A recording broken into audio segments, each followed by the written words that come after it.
Qui l'aurait cru? Après avoir regardé un film, il a appelé la police en prétendant que sa femme avait été kidnappée. Les parents de ma femme ont amené les policiers et ont défoncé la porte de l'hôtel. À cet instant, tout le monde est resté pétrifié. Maria et son assistant Ricardo étaient nus dans le lit.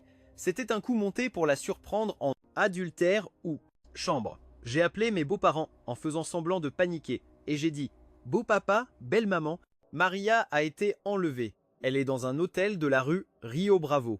Venez vite !» La famille Vidal s'est précipitée sur les lieux et a amené plusieurs policiers qui ont défoncé la porte en voyant Maria le visage paniqué et son assistant Ricardo complètement nu dans le lit. Tout le monde est resté bouche bée. Maria, furieuse, m'a donné une gifle et a crié « Kylian, tout ce que tu veux, c'est me forcer à divorcer, n'est-ce pas? Alors je vais te faire plaisir. Je veux voir ce qu'un bon à rien comme toi peut faire une fois qu'il aura quitté la famille Vidal. Tu crois vraiment que la famille Vidal ne peut pas vivre sans toi? Je suis parti les mains vides et, comme je le souhaitais, j'ai obtenu le certificat de divorce. En sortant du bureau de l'état civil, j'ai sorti mon téléphone et j'ai composé un numéro. J'ai dit « Je suis maintenant divorcé ». Le résultat du test ADN est prêt. De l'autre côté, une voix respectueuse a répondu « Les résultats sont tombés aujourd'hui. Vous êtes le fils aîné de la famille Herrera, perdu il y a des années. » En sortant du bureau de l'état civil, j'ai poussé un long soupir. Toute l'humiliation accumulée pendant tant d'années a disparu à cet instant. J'ai regardé le certificat de divorce dans ma main, j'ai souri avec ironie et je l'ai déchiré avant de le jeter à la poubelle. Maria m'a regardé avec un visage sombre. Elle a déchiré son propre certificat et me l'a jeté au visage. Froidement, elle a dit « Kylian, es-tu satisfait maintenant? Tu as tout planifié avec Ricardo pour me forcer à divorcer et j'ai accepté. Toutes tes réussites durant ces années n'ont été possibles que grâce à nos relations et aux ressources que la famille Vidal t'a données. Sans nous, que serais-tu? J'attendrai le jour où tu devras t'agenouiller pour me supplier. » Ricardo, faisant semblant, m'a dit « Kylian, toi et la directrice Maria avez été mari et femme pendant des années. Tu ne peux même pas lui faire un peu confiance. Sans le soutien de la directrice Maria, comment serais-tu devenu une figure éminente du monde des affaires en seulement quelques années? Ne confonds pas l'aide de la famille Vidal avec tes propres capacités. » L'histoire de l'hôtel était un malentendu. J'étais ivre.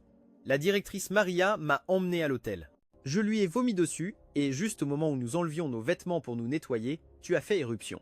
Tout ceci est devenu un chaos par ta faute. Ce n'est pas la responsabilité de la directrice Maria, c'est toi qui es trop mesquin.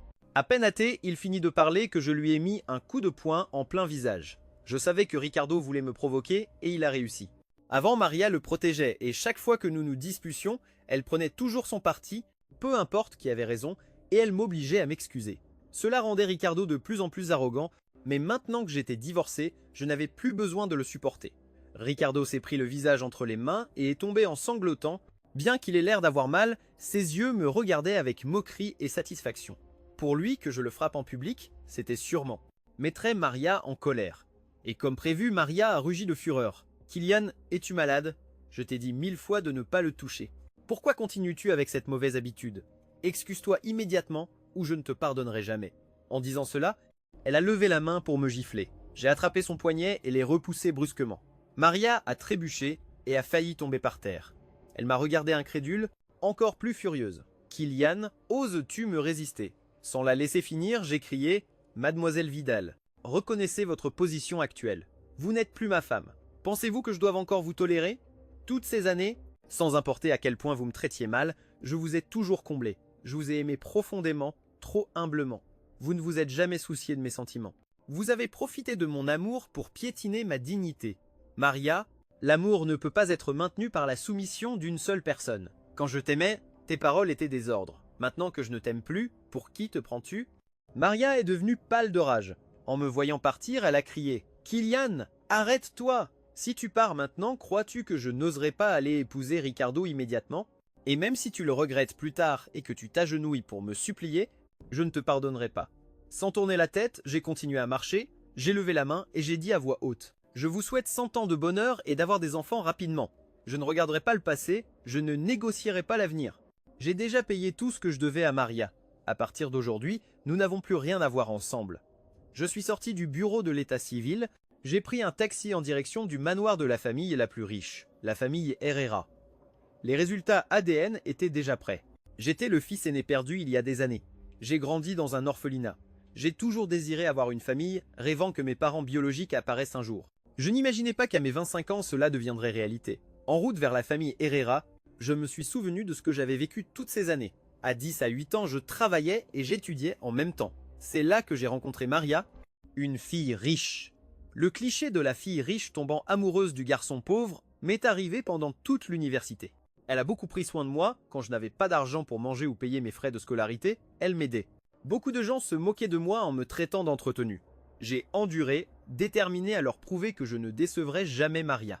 J'ai appris de nombreuses connaissances en finance, gestion et autres matières à l'université, afin de pouvoir aider Maria dans le futur. L'année de l'obtention de mon diplôme, l'entreprise de la famille Vidal connaissait des difficultés. C'est moi qui ai mis tous mes efforts pour aider petit à petit la famille Vidal à redresser la situation, les sortant de la crise et leur rendant leur gloire. De nombreux magnats du monde des affaires ont remarqué mon talent et ont offert de grosses sommes pour m'embaucher, mais je les ai tous refusés. Pendant ce temps, monsieur et madame Vidal se vantaient partout, attribuant tout le mérite à leur fille, forgeant une image de génie pour Maria et dissimulant complètement ma contribution. À l'époque, cela m'était égal. Tant que je pouvais aider Maria, ça me suffisait. J'ai dissimulé mes mérites et j'ai accepté d'être l'homme dans l'ombre de Maria pour qu'elle profite de la gloire qui me revenait de droit. Mais, avec le temps, Maria est devenue arrogante et a vraiment cru que les efforts que je fournissais faisaient partie de sa propre capacité. Surtout il y a 2 ans, après avoir engagé Ricardo comme assistant, son attitude envers moi a commencé à changer. Ricardo était un beau parleur, il la faisait rire toute la journée. Bientôt, elle en a fait sa personne de confiance. La raison pour laquelle les empereurs de l'Antiquité favorisaient les ministres corrompus était que ces derniers savaient comment leur plaire. Les talents de Ricardo pour la flatterie et la servilité étaient de haut niveau. Si ce salaud avait vécu dans l'Antiquité, il aurait certainement été l'eunuque en chef d'un empereur incompétent. J'ai secoué la tête, arrêtant de penser à Maria et à Ricardo. Il valait mieux que je me concentre sur la rencontre avec mes parents biologiques. Le majordome en chef de la famille Herrera m'avait déjà brièvement expliqué la situation. Après ma disparition il y a des années, mes parents ont adopté un garçon de l'orphelinat et l'ont appelé Carlos. Je ne savais pas quel genre d'étincelle jaillirait lorsque le fils légitime et le fils adoptif se rencontreraient.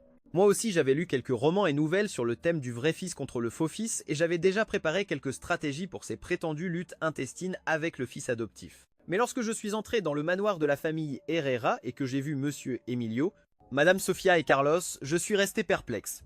Mes parents m'ont serré dans leurs bras en pleurant, me racontant à quel point je leur avais manqué pendant toutes ces années et répétant qu'ils voulaient compenser tout ce qu'ils n'avaient pas pu me donner. Et le fils adoptif, Carlos m'a serré dans ses bras, ému, et a dit en tremblant « Frère, tu es enfin de retour, c'est génial, je peux enfin respirer. Je n'aurai enfin plus à étudier ces trucs ennuyeux de finance et de gestion. J'ai entendu parler de ta réputation dans le monde des affaires et que de nombreux experts te louent pour ta vision unique et tes décisions fermes. À partir de maintenant, c'est toi qui devrais t'occuper entièrement du groupe Herrera. Comme ça, je pourrai tout plaquer et me consacrer à ce que j'aime. » Madame Sofia a souri avec un mélange de colère et de résignation, tandis que monsieur Emilio C. est mis encore plus en colère et a commencé à frapper Carlos avec une canne de bambou. Carlos, esquivant les coups, me poussait pour m'utiliser comme bouclier et criait fermement à ses parents « J'aime les jeux vidéo et voyager. Je ne veux pas rester dans l'entreprise à gérer ses affaires. Je suis fier et libre, je ne veux pas être un oiseau en cage comme vous. Je peux gagner ma vie tout seul. Vous n'avez pas à vous inquiéter pour moi. Mon grand frère est de retour. C'est un génie de la finance et de la gestion. Il est parfait pour diriger le groupe Herrera. Quand vous prendrez votre retraite, il pourra prendre la relève. N'essayez pas de me forcer à gérer les affaires familiales. J'observais cette famille bruyante, complètement abasourdie. Où étaient les luttes entre le fils légitime et le fils adoptif? Où étaient les conspirations, les pièges et les tromperies? Pourquoi tous les plans que j'avais préparés ne servaient-ils absolument à rien? Mais en vérité, j'ai adoré cette ambiance familiale. Finalement, monsieur Emilio a donné plusieurs bons coups de canne à Carlos. Avant de s'arrêter, j'ai aussi compris plus ou moins la situation familiale. La santé de mes parents n'était pas bonne et ils voulaient prendre leur retraite bientôt. Au début, ils voulaient que Carlos et moi gérions ensemble le groupe Herrera, mais Carlos n'avait pas le moindre intérêt. Mes parents s'énervaient de son manque d'implication et Carlos avait aussi ses propres raisons. Il est joyeux, libre et ne veut pas se forcer à vivre une vie qu'il déteste. Je ne m'attendais pas à revenir au sein du groupe Herrera. Se terminerait ainsi, mais ce n'était pas grave. Au moins, je n'avais pas à m'inquiéter des coups bas au sein de la famille. J'ai tout raconté à mes parents sur ce qui s'était passé avec Maria. Ils étaient tous les deux furieux. Cette Maria est vraiment méprisable. La croissance de la famille Vidal ces dernières années est évidente pour tout le monde. Sans toi, comment la famille Vidal aurait-elle pu se développer si rapidement? Mon fils, quitter la famille Vidal était la bonne décision. Tôt ou tard, ils le regretteront. Cependant, la principale préoccupation de Carlos concernait ce fameux Ricardo. Il m'a regardé avec une expression étrange et a dit « Frère, j'ai un cousin éloigné dans la famille de ma future épouse qui s'appelle Ricardo. Ce ne serait pas ce salaud qui a séduit ma belle-sœur dont tu parles, hein. J'étais abasourdi un instant et j'ai demandé « Tu as une photo du cousin de ta future épouse ?» Carlos a cherché dans l'album de son téléphone. Après avoir vu la photo, mon expression est aussi devenue étrange et j'ai acquiescé. Oui, c'est bien lui. Quelle sorte de destin est-ce là? Mes parents ont plissé les yeux en regardant Carlos avec une expression un peu menaçante. Carlos s'est empressé de dire « Papa, maman, ne me regardez pas comme ça, ce n'est pas de ma faute. Vous avez vous-même reconnu qu'Isabella est une gentille fille. Ricardo n'est qu'un cousin éloigné. Nous ne sommes même pas très proches. Nous n'avons mangé ensemble qu'une seule fois récemment, c'est tout. » J'ai souri avec détachement et j'ai dit « Ce n'est pas grave, Maria et moi sommes déjà divorcés. » Ce Ricardo, même s'il devient un jour le gendre choyé des Vidal, cela n'a plus rien à voir avec moi. Sofia a frappé la table avec force et a dit avec autorité « Non, personne ne piétine mon fils comme ça. Carlos, ton mariage aura lieu bientôt avec Isabella. Dis-lui clairement d'inviter ce fameux Ricardo. Je veux venger publiquement ton frère. » Emilio a également reniflé froidement. Et la famille Vidal doit venir aussi. Je veux qu'ils voient de leurs propres yeux quelle est la véritable stature du gendre qu'ils ont méprisé. Je veux que la famille Vidal s'agenouille en public et implore pitié. L'attitude autoritaire de mes parents m'a laissé sans voix. Et, en même temps, une vague de chaleur a envahi mon cœur. C'était donc ça, se sentir protégé. C'était ça ma famille. Carlos m'a donné un coup de coude et a murmuré « Papa et maman sont un peu trop autoritaires, hein frérot ?» J'ai souri et acquiescé. Carlos a eu un sourire amer et a dit « C'est pour ça que je veux quitter cette maison. Tu n'imagines pas le nombre de raclées que j'ai reçues des deux depuis mon enfance. Quelle chance que tu sois de retour.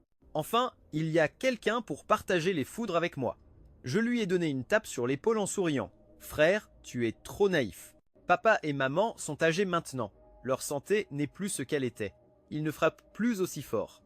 À partir de maintenant, laisse-moi m'occuper de te frapper. Ne t'en fais pas, je vais te rattraper toutes ces années où un grand frère t'a manqué. » Carlos a écarquillé les yeux me regardant, incrédule.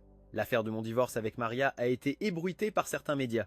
La famille Vidal, comme à son habitude, a pris les devants en publiant un communiqué me blâmant de tout et en engageant des trolls sur les réseaux sociaux pour me calomnier. Les internautes, ignorant la vérité, ont commencé à commenter sans relâche « Kylian est trop arrogant ». Il croit avoir bâti l'entreprise Vidal et veut s'accaparer tout le pouvoir. Ne se rend-il pas compte qu'il n'est qu'un profiteur? Pense-t-il vraiment être le sauveur des Vidal? Sans mari, qui le connaîtrait? Et maintenant, en plus, il veut diviser les biens des Vidal. Quel culot! Parasite inutile. Tu ferais mieux de mourir. J'ai entendu dire que récemment, Marie et son assistant Richard étaient dans un hôtel et que Kylian a emmené la famille Vidal pour les surprendre. C'était faux. Marie a déjà fait une déclaration pour clarifier les choses. Kylian voulait diviser. Oh les biens et lui a tendu un piège. Utiliser des ruses contre sa propre femme. Quel genre d'homme est-ce? Tout le chaos sur les réseaux sociaux ne m'importait absolument pas. Mes parents non plus n'ont pas bougé. Ils voulaient que le scandale prenne un peu plus d'ampleur. Si le groupe Herrera intervenait à ce stade, au mieux, cela ne ferait qu'effrayer un peu les Vidal. Mais ce que mes parents voulaient, c'était de laisser la famille Vidal s'enfoncer de plus en plus pour ensuite, au moment opportun, frapper un seul coup et les détruire complètement. D'après ce que Charles a dit, mes parents sont passés maîtres en la matière. Ils utilisent la technique qui consiste à laisser du mou pour attraper un plus gros poisson. Il soupira. Tu t'y habitueras le jour du mariage de Charles et Isabelle. La famille Herrera a invité de très nombreuses personnalités importantes du monde des affaires. Le lieu du mariage a été organisé dans le ancien domaine de la famille Herrera. Quand Marie et Richard sont arrivés au domaine, ils ont immédiatement attiré l'air. Attention de nombreuses personnes. Monsieur et Madame Vidal, riant aux éclats, se sont approchés des grands chefs d'entreprise avec l'intention évidente de nouer des relations. De nombreux invités chuchotaient entre eux. Cette fois, les Vidal se sont vraiment accrochés à un soutien de taille. Pas étonnant qu'il n'ait pas hésité à se débarrasser de Kylian, ce génie des affaires. Bien sûr, qui aurait? Imaginez que Richard se révélerait être un cousin éloigné de la belle-fille de la famille Herrera. Même si c'est un lien de parenté éloigné, si la famille Herrera leur donne quelques ressources, les Vidal n'auront pas à se démener pendant des décennies. Malgré tout, il n'aurait pas dû laisser ces ignorants sur Internet s'attaquer à Kylian. Sans lui, la famille Vidal aurait fait faillite. Les gens ne savent pas dans quelle situation ils étaient réellement. Mais nous, qui avons traité avec eux? Comment pourrions-nous ne pas le savoir? L'image de génie qu'ils ont construite pour Marie n'était rien de plus que grâce à Kylian, qui a toujours travaillé dans l'ombre. Sans Kylian, comment Marie pourrait-elle gérer les entreprises de la famille, le laisser partir les mains vides et en plus l'écraser? C'est vraiment méprisable. Et c'est pas la faute de Kylian. Si les Vidal ont trouvé un grand soutien, il a juste manqué de chance en tombant sur une famille aussi impitoyable. Et celui à la table, ce n'est pas Kylian. Comment est-il entré dans le domaine des Herrera? Qui l'a laissé passer? À ce moment-là, quelqu'un m'a vu dévorer de la nourriture à la table du buffet. Je mangeais des sucreries pour récupérer l'énergie dépensée ces derniers jours. Le groupe Herrera était bien trop grand. Pour bien le comprendre, j'ai passé de nombreuses nuits blanches à étudier des documents, ce qui a consommé beaucoup d'énergie, et mon apparence était devenue assez défaite à cause du manque de sommeil. Au même moment, Marie et Richard m'ont vu aussi. Ils sont restés figés un instant. Puis, avec une expression de mépris, ils se sont dirigés vers moi. Marie, au bras de Richard, s'est moquée. « Kylian, comment es-tu entré ici en douce ?»« C'est parce que tu savais que j'assisterais aujourd'hui au mariage du jeune Charles et tu es venu en rampant pour t'excuser. Dommage, il est déjà trop tard. Ricardo et moi allons bientôt nous marier. Ta chance est passée. » Ricardo m'a regardé avec mépris. « Kylian, au nom du bon vieux temps, va-t'en. Aujourd'hui, c'est le grand jour de ma cousine. Si la famille Herrera découvre que tu es entré en douce, je te jure que ça finira très mal pour toi. » Je les ai regardés avec indifférence, sans intention de répondre. Mon attitude les a visiblement mis en fureur. Maria a crié avec colère, « Kylian, ne sois pas stupide. Ricardo et moi te mettons en garde, pour ton bien. Tu sais parfaitement quelle est la position de la famille Herrera dans le monde des affaires. De nombreux manias sont présents aujourd'hui, et toi, avec ta mauvaise réputation, tu te faufiles ici. S'ils te découvrent, te casser les jambes sera la moindre des choses. D'ailleurs, je te le dis clairement, entre toi et moi, c'est fini, alors arrête de rêver de revenir avec moi. » Ces paroles m'ont presque fait lever les yeux au ciel. Comment peut-on être aussi narcissique? Qui voudrait se remettre avec elle? Je mangeais juste tranquillement une pâtisserie. Qui est-ce que j'ai dérangé? Voyant que je ne les prenais pas au sérieux, Ricardo est directement passé à l'action. Il a frappé la petite assiette de mignardise que je tenais et a grogné. « Je te parle, tu es sourd ?» Puis il m'a regardé, avec une expression provocatrice, certain que je n'oserais pas réagir ici. Malheureusement pour lui, il a mal parié. Sans réfléchir, je lui ai décoché un coup de poing en plein visage. Le bruit sec de l'impact a laissé de nombreux invités bouche bée. Maria et Ricardo sont restés figés. Dans les yeux de Ricardo est apparu un mélange de méchanceté et de fureur. Il s'est couvert le visage et a hurlé « Kylian, tu as signé ton arrêt de mort, comment oses-tu provoquer des ennuis ici? Sur le territoire de la famille Herrera, personne ne pourra te sauver. Garde de la famille Herrera. » Remarquant l'agitation, ils se sont rapidement approchés. Ricardo, avec son air de victime, m'a pointé du doigt et a dit « Ce salaud s'est infiltré ici en se faisant passer pour un invité et quand je l'ai démasqué, il m'a agressé. Attrapez-le. » Sans attendre que les gardes réagissent, Ricardo m'a même lancé un sourire glacial. « Tu es un homme mort. » Maria m'a aussi foudroyé du regard et a dit d'une voix sévère « Kylian, tu es vraiment devenu complètement fou. Au mariage du jeune maître Carlos, comment oses-tu faire une chose pareille? Tu défies publiquement l'honneur de la famille Herrera. Cette fois, tu ne pourras pas t'en sortir. Je regrette profondément de t'avoir choisi à l'époque. Heureusement que je me suis réveillé. Attends, et que j'ai divorcé de toi. Tout le monde l'a vu. C'est Kylian qui a frappé Ricardo en premier. C'est lui qui a provoqué tout ça. La famille Vidal et moi n'avons plus aucun lien avec lui. » Ces paroles de Maria étaient une déclaration ouverte, signifiant qu'elle voulait couper tout lien avec moi, comme si elle craignait que lorsque les gardes de la famille Herrera m'expulseraient, la famille Vidal soit impliquée. Mais les gardes de la famille Herrera ne m'ont absolument pas touché. Au contraire, ils ont regardé froidement Maria et Ricardo en attendant mes ordres, voyant que les gardes n'agissaient pas. Contre moi, Ricardo, sentant qu'il avait perdu la face, a rugi de fureur. « Vous n'avez pas vu qu'il vient de me frapper? Expulsez ce salaud immédiatement, ou je dirai à ma cousine de tous vous renvoyer. » Les gardes l'ont regardé, froidement, comme s'ils regardaient un idiot. Les invités qui s'étaient rassemblés pour observer ont remarqué qu'il y avait quelque chose d'étrange dans l'attitude des gardes à mon égard. Tous me regardaient avec une expression perplexe, murmurant entre eux. À ce moment-là, monsieur et madame Vidal, qui essayaient de nouer des liens avec d'importants hommes d'affaires, accoururent en entendant le vacarme. Maria et Ricardo, profitant de la situation, ajoutèrent encore plus de mensonges pour me diffamer. Alors, monsieur et madame Vidal éclatèrent de colère. Ils me pointèrent tous les deux du doigt et m'insultèrent à tue-tête. « Kylian, espèce d'animal sans éducation, tu veux nous ridiculiser ici? Ricardo est sur le point de devenir le gendre de notre famille. Il est 1000 fois meilleur que toi. Si tu n'avais pas insisté pour poursuivre ma fille, comment aurait-elle fini par épouser un bon à rien comme toi? Sale orphelin. Ne crois pas que parce que tu as travaillé un certain temps dans notre entreprise, tu es quelqu'un. Sans nous, aurais-tu accompli quoi que ce soit dans ta vie? Tu es répugnant. Rien que de te voir, ça me donne la nausée. Et vous, qu'est-ce que vous faites? Vous êtes les gardes de la famille Herrera, et vous n'arrêtez pas ce type. » Il a frappé le cousin de la maîtresse de la famille Herrera. « Nous sommes monsieur et madame Vidal. invité personnellement par la famille Herrera. Si le patriarche et la matriarche apprennent que vous laissez leurs invités se faire humilier, ils ne vous le pardonneront pas.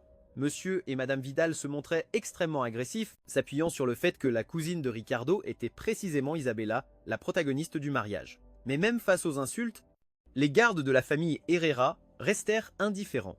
N'importe qui, avec une once d'intelligence, pouvait voir qu'il y avait quelque chose d'étrange.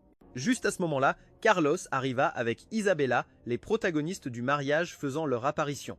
Toutes les personnes présentes devinrent silencieuses et attentives. Monsieur et Madame Vidal hâtèrent le pas, souriant hypocritement pour s'approcher de Carlos et Isabella et m'accuser en déformant les faits. Maria ajouta rapidement « Jeune maître Carlos, ce Kylian est mon ex-mari. Il a des tendances violentes. C'est pourquoi j'ai divorcé. Qui aurait pu imaginer qu'il continuerait à me harceler et qu'il s'infiltrerait même dans le domaine des Herrera. Une personne comme lui avec un caractère aussi extrême doit être expulsée immédiatement. » Ricardo, avec une expression pitoyable, dit « Cousine, beau-frère, vous devez me rendre justice. Regardez-moi, mon visage est tout enflé à cause de cet animal. Nous ne pouvons pas laisser passer ça. Et ces gardes à vous ne l'ont même pas arrêté. On dirait des poteaux inutiles payés à ne rien faire, virez-les tous. » Carlos hocha la tête avec une lueur espiègle dans les yeux et demanda à Ricardo « Et comment veux-tu te venger de lui ? Dis-le et je ferai comme tu le dis. » En entendant cela, Ricardo s'enthousiasma immédiatement. Il me regarda avec méchanceté et dit « Brisez-lui les bras et les jambes pour qu'il ne puisse plus jamais se relever. Qu'il passe le reste de sa vie à mendier. » Mais avant qu'il ait pu finir sa phrase, une gifle retentissante le fit taire. Celle qui l'avait giflé était Isabella. Le visage glacial, Isabella cria « Ricardo, ces derniers mois, tu as utilisé mon nom pour en profiter à l'extérieur, n'est-ce pas? Nous sommes des parents éloignés et au début, uniquement par respect pour les aînés, je t'ai reconnu comme mon cousin, et maintenant tu oses causer des problèmes à mon mariage et faire un scandale. Tu ne sais même pas comment s'écrit le mot mort. Écoutez tous, à partir d'aujourd'hui, Ricardo et moi n'avons plus aucune relation. S'il vous plaît, lorsque vous traiterez avec lui, à l'avenir, ouvrez grand les yeux et ne vous laissez pas tromper par lui. » Cette fois, c'est pas seulement Ricardo qui fut abasourdi, mais toutes les personnes présentes étaient également bouche bée. Que diable se passait-il? Clairement, Ricardo était la victime. Pourquoi Isabella le traitait-elle ainsi? Kylian, celui qui avait frappé, ne subissait aucune conséquence, tandis que Ricardo, celui qui avait reçu la raclée, était réprimandé par Isabella et elle déclarait même rompre tout lien de parenté avec lui. Que se passait-il? Les membres de la famille Vidal étaient complètement abasourdis. Au début, ils voulaient encore profiter de la relation entre Ricardo et Isabella pour s'appuyer sur la famille Herrera, mais maintenant tout était réduit en miettes. Je ne me suis pas trompé. Pourquoi ai-je l'impression que Carlos et Isabella regardent Kylian avec une expression si respectueuse? Le visage de Ricardo devint pâle. Il regarda Isabella avec une expression figée et tremblante. « Cousine, pourquoi ?» Avant qu'il ne puisse finir sa phrase, Carlos avait déjà amené Isabella vers moi. Avec un regard embarrassé, Isabella me dit avec prudence « Grand frère, je suis désolé, je ne savais pas que ce Ricardo était devenu si arrogant. » Je l'ai interrompu et j'ai souri. « Ça n'a rien à voir avec toi. Les comptes à régler entre lui et moi peuvent être mis sur le compte de mon petit frère. » Carlos écarquilla les yeux avec un air outré. « Frère, qu'est-ce que tu veux dire par là ?» Ai-je répondu avec irritation. « Je veux dire que chaque fois que je serai de mauvaise humeur, je me souviendrai de ce qui s'est passé aujourd'hui et je te donnerai une raclée. »« Tu as un problème avec ça ?» répliqua Carlos, indigné. « Mais ce sont papa et maman qui ont insisté pour inviter Ricardo et les Vidal. Qu'est-ce que ça a à voir avec moi? Si tu es si courageux, va le leur dire. » J'ai laissé échapper un rire froid. « Petit frère, il semble que je ne t'ai pas assez bien éduqué ces derniers temps. Quand ton mariage sera terminé aujourd'hui, à partir de demain, ton grand frère te donnera une bonne leçon. » Carlos baissa la tête. L'interaction entre nous deux a laissé toutes les personnes présentes complètement abasourdies. Les uns après les autres, ils me regardaient avec des expressions d'incrédulité. Les pupilles de Maria se contractèrent. Elle balbutia « Toi, tu es le frère de Carlos. » Ricardo ne pouvait pas accepter cette réalité et cria « Impossible. Toi, un simple orphelin, comment pourrais-tu être un jeune maître de la famille Herrera? Tu es certainement un imposteur. Tu as dû tromper les Herrera. » Avec des coups bas, monsieur et madame Vidal n'osaient même plus respirer. Ils me regardaient en tremblant, le visage complètement blême. Carlos plissa les yeux et regarda Ricardo avec un sourire froid. « Tu voulais casser les bras et les jambes de mon grand frère et le forcer à mendier pour le reste de sa vie? Tu as vraiment un cœur impitoyable. » Les jambes de Ricardo se dérobèrent. Si Maria ne l'avait pas soutenu par l'épaule, il serait déjà tombé par terre. Ensuite, Carlos regarda Maria et secoua la tête en soupirant. « À une époque, tu aurais pu être ma belle-sœur. Quel dommage. Mais, pour être honnête, une femme comme toi ne mérite pas mon grand frère. » Les yeux de Maria rougirent, et elle éclata immédiatement en sanglots. Monsieur et Madame Vidal me regardaient, en proie à une panique absolue, juste au moment où ils s'apprêtaient à s'excuser et à supplier. Mes parents sont arrivés. Don Emilio m'a donné une tape sur l'épaule et a annoncé publiquement « Voici le fils perdu de la famille Herrera que nous avons retrouvé il y a peu. À partir de maintenant, c'est lui qui héritera du groupe Herrera. De plus, concernant le fait que mon fils a été diffamé et a été calomnié sur internet récemment, j'imagine que vous le savez tous. Je ne m'étendrai pas sur le sujet. Ceux qui ont répandu des rumeurs et sali le nom de mon fils devront rendre des comptes un par un, qu'ils ne pensent pas pouvoir s'échapper. Attendez-vous à recevoir la lettre de l'avocat de la famille Herrera. Je n'aurai de cesse que ces personnes paient des dédommagements suffisants pour les ruiner complètement. Enfin, j'annonce qu'à partir d'aujourd'hui, la famille Herrera boycottera totalement toutes les entreprises de la famille Vidal. Toute personne ou entreprise qui collaborera avec les Vidal sera considérée comme une ennemie de notre famille. Juste après que mon père eut terminé, ma mère s'est avancée et a giflé violemment Madame Vidal, profitant de l'occasion pour donner un coup de pied dans l'entrejambe de Monsieur Vidal. Pendant qu'ils criaient tous les deux de douleur, Madame Sofia a parlé avec une autorité absolue. Sans mon fils, comment la famille Vidal aurait-elle pu en arriver là où elle est aujourd'hui? Vous avez diffamé mon fils en le traitant de profiteur, et vous avez traité Ricardo, cet imposteur, comme un trésor. Vous deux, non seulement vous êtes aveugles, mais vous avez aussi le cœur pourri. Vous auriez pu devenir notre belle famille, mais vous n'avez pas su reconnaître une bonne personne. À partir d'aujourd'hui, préparez-vous à mendier dans la rue. Ayant fini de parler, sans attendre que monsieur et madame Vidal répondent, ma mère a ordonné avec une autorité totale aux gardes de les expulser du domaine de la famille Herrera. Quand Ricardo a été jeté dehors, son pantalon était déjà trempé. Maria pleurait à chaudes larmes en étant expulsée. Tout son maquillage avait coulé. Après qu'ils aient été mis dehors, ma mère a souri et m'a demandé « Mon fils, tu t'es bien défoulé ?» J'ai hoché la tête, quelque peu résigné. J'ai dit à mes parents « Vous en avez trop fait, mais les protagonistes d'aujourd'hui, ce n'est pas nous. » Continuons le mariage de mon frère et de ma belle-sœur. Le mariage a repris son cours normal. Ce qui s'était passé plus tôt était comme un petit incident auquel personne n'a prêté attention. Cependant, quand cette scène a été diffusée sur internet, les internautes ont immédiatement explosé. Mon Dieu, Kylan est le fils aîné de la famille Herrera, la plus riche. Cette fois, la famille Vidal n'a plus que ses yeux pour pleurer. Cet idiot de Ricardo a même osé insulter publiquement Kylan dans le manoir des Herrera. Il voulait même qu'on lui brise les bras et les jambes et qu'on le jette à la rue pour mendier. Il est fini, et les Vidal aussi. La famille Herrera a déjà annoncé le boycott total des Vidal.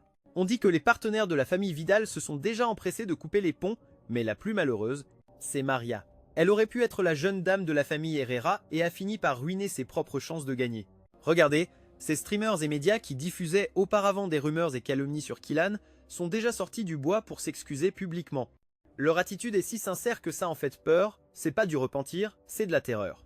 Après tout, l'équipe juridique du groupe Herrera est de premier ordre. Ceux qui ont calomnié et diffamé Kylan vont finir en faillite. Les nouvelles du mariage de Carlos n'ont même pas réussi à entrer dans les tendances. Tous les sujets brûlants concernaient les Vidal et Ricardo. Ricardo, en plus d'avoir été expulsé de la famille Herrera, a également été abandonné par la famille Vidal.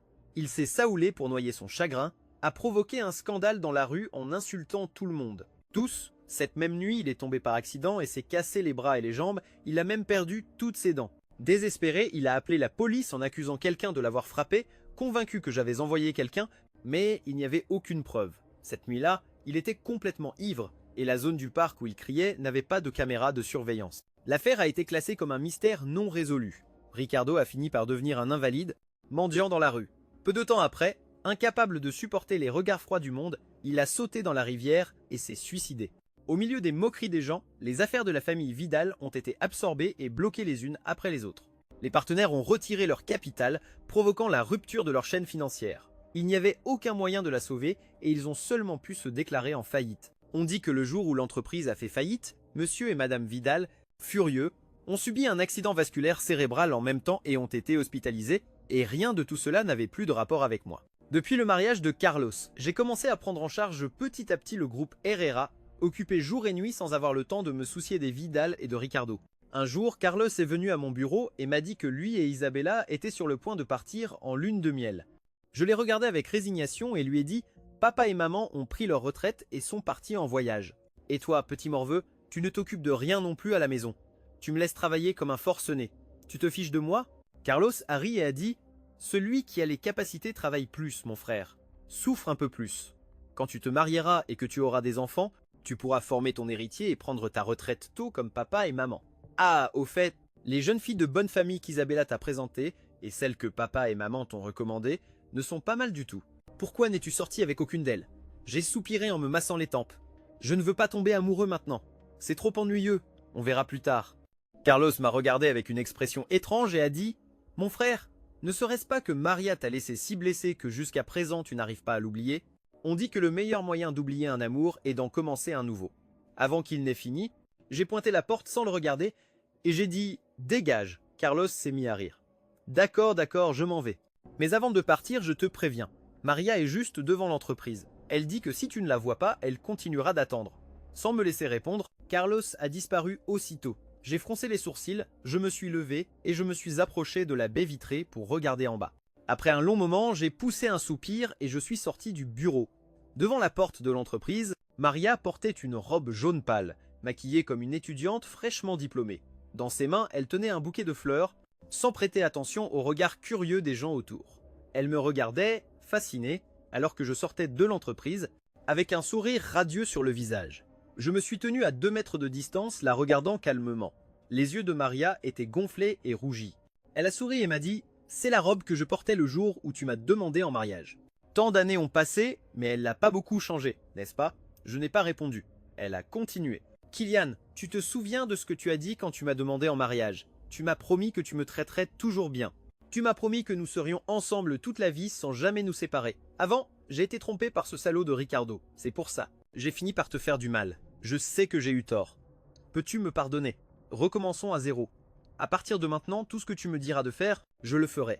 Je te jure que je ne ferai plus jamais rien pour te blesser. S'il te plaît, donne-moi une autre chance. » En terminant, elle a sorti une bague de fiançailles. C'était la bague que j'avais achetée pour la demander en mariage des années auparavant. Elle m'a regardé avec espoir, tremblante en disant « Cette fois, c'est moi qui te le demanderai. Kylian, veux-tu m'épouser à nouveau ?»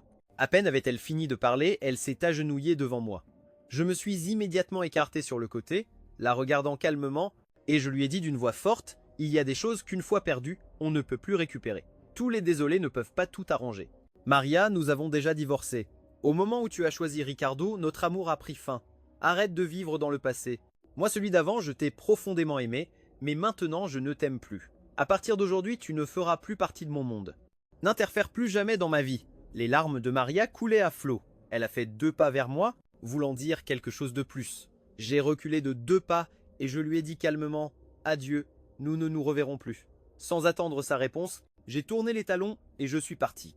Maria pleurait à chaudes larmes, remplie de regrets, mais c'est le chemin qu'elle a choisi elle-même. Qui pouvait-elle blâmer? Personne n'attend éternellement quelqu'un d'autre. Ce n'est que lorsqu'on perd quelque chose qu'on apprend à l'apprécier, mais se lamenter ne sert à rien. Elle, Maria, nous ne nous reverrons plus.